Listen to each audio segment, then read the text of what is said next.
अनंत विजयं राजा कुन्तीपुत्रो युधिष्ठिरः नकुलः सहदेवश्च सुघोषमणिपुष्पकौ।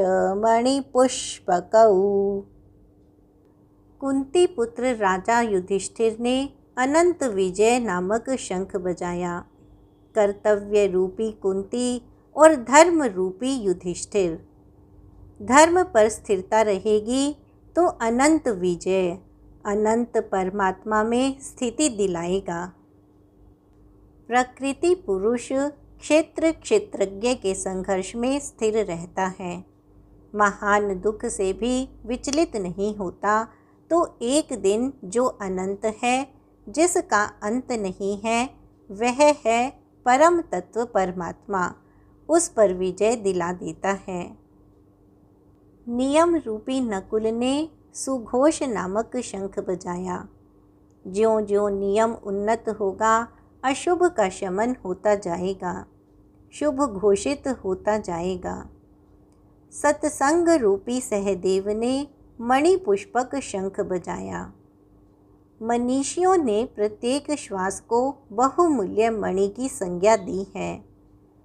एक सत्संग तो वह है जो आप सत्पुरुषों की वाणी से सुनते हैं, किंतु यथार्थ सत्संग आंतरिक है।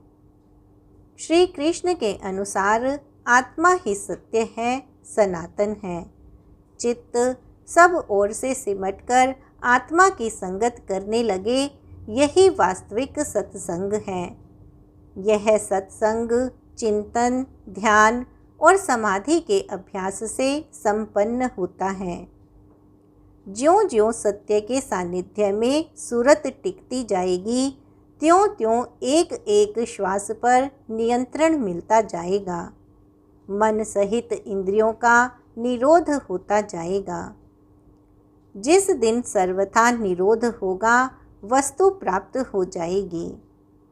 वाद्य यंत्रों की तरह चित्त का आत्मा के स्वर में स्वर मिलाकर संगत करना ही सत्संग है। बाह्य मणि कठोर है, किंतु श्वास मणि पुष्प से भी कोमल है। पुष्प तो विकसित होने या टूटने पर कुम्हलाता है, किंतु आप अगले श्वास तक जीवित रहने की गारंटी नहीं दे सकते। किंतु सत्संग सफल होने पर प्रत्येक श्वास पर नियंत्रण दिलाकर परम लक्ष्य की प्राप्ति करा देता है। इसके आगे पांडवों की कोई घोषणा नहीं है, किंतु प्रत्येक साधन कुछ न कुछ निर्मलता के पथ में दूरी तय कराता है। आगे कहते हैं, काश्यश्च परमेश्वासः शिखण्डी च महारथः धृष्टद्युम्नो विराटश्च सात्यकिश्चापराजितः। काया रूपी काशी। पुरुष जब सब ओर से मन सहित इंद्रियों को समेटकर काया में ही केंद्रित करता है, तो परमेश्वास परम ईश में वास का अधिकारी हो जाता है। परम ईश में वास दिलाने में सक्षम काया ही काशी है। काया में ही परम ईश का निवास है। परमेश्वास का अर्थ श्रेष्ठ धनुष वाला नहीं, बल्कि परम ईश वास है। शिखा सूत्र का त्याग ही शिखंडी है। आजकल लोग सिर के बाल कटा लेते हैं और सूत्र के नाम पर गले की जनेऊ हटा लेते हैं, अग्नि जलाना छोड़ देते हैं। हो गया संन्यास उनका। नहीं, वस्तुतः शिखा लक्ष्य का प्रतीक है, जिसे आपको पाना है, और सूत्र है संस्कारों का। जब तक आगे परमात्मा को पाना शेष है, पीछे संस्कारों का सूत्रपात लगा हुआ है। तब तक त्याग कैसा, संन्यास कैसा? अभी तो चलने वाले पथिक हैं। जब प्राप्तव्य प्राप्त हो जाए, पीछे लगे हुए संस्कारों की डोर कट जाए, ऐसी अवस्था में भ्रम सर्वथा शांत हो जाता है। इसलिए शिखंडी ही ब्रह्म रूपी भीष्म का विनाश करता है। शिखंडी चिंतन पथ की विशिष्ट योग्यता है, महारथी है।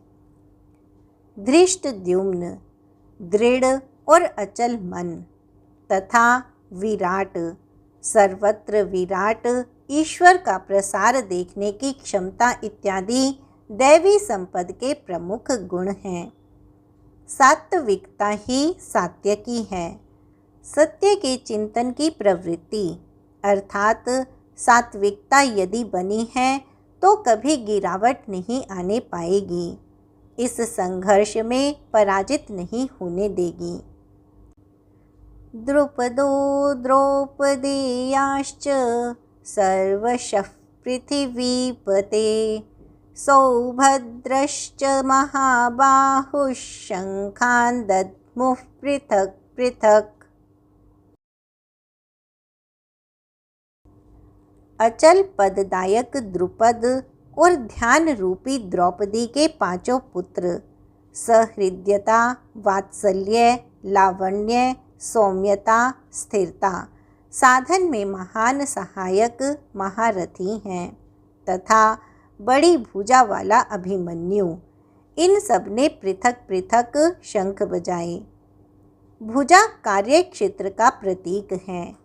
जब मन भय से रहित हो जाता है तो उसकी पहुंच दूर तक हो जाती है। हे राजन, इन सब ने अलग अलग शंख बजाए। कुछ न कुछ दूरी सभी तय कराते हैं। इनका पालन आवश्यक है, इसलिए इनके नाम गिनाए। इसके अतिरिक्त कुछ दूरी ऐसी भी है जो मन बुद्धि से परे है। भगवान स्वयं ही अंतःकरण में विराज कर तय कराते हैं। इधर दृष्टि बनकर आत्मा से खड़े हो जाते हैं और सामने स्वयं खड़ा होकर अपना परिचय करा लेते हैं।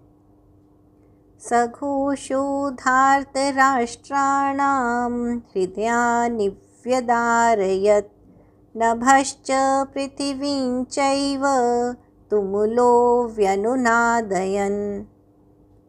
उस घोर शब्द ने आकाश और पृथ्वी को भी शब्दायमान करते हुए धृतराष्ट्र पुत्रों के हृदय विदीर्ण कर दिए। सेना तो पांडवों की ओर भी थी, किंतु हृदय विदीर्ण हुए धृतराष्ट्र पुत्रों के। वस्तुतः पांचजन्य दैवी शक्ति पर आधिपत्य, अनंत पर विजय, अशुभ का शमन और शुभ की घोषणा धारावाही होने लगे तो कुरुक्षेत्र, आसुरी संपद, बहिर्मुखी प्रवृत्तियों का हृदय विदीर्ण हो जाएगा। उनका बल शनैः शनैः क्षीण होने लगता है। सर्वथा सफलता मिलने पर मोहमयी प्रवृत्तियां सर्वथा शांत हो जाती हैं।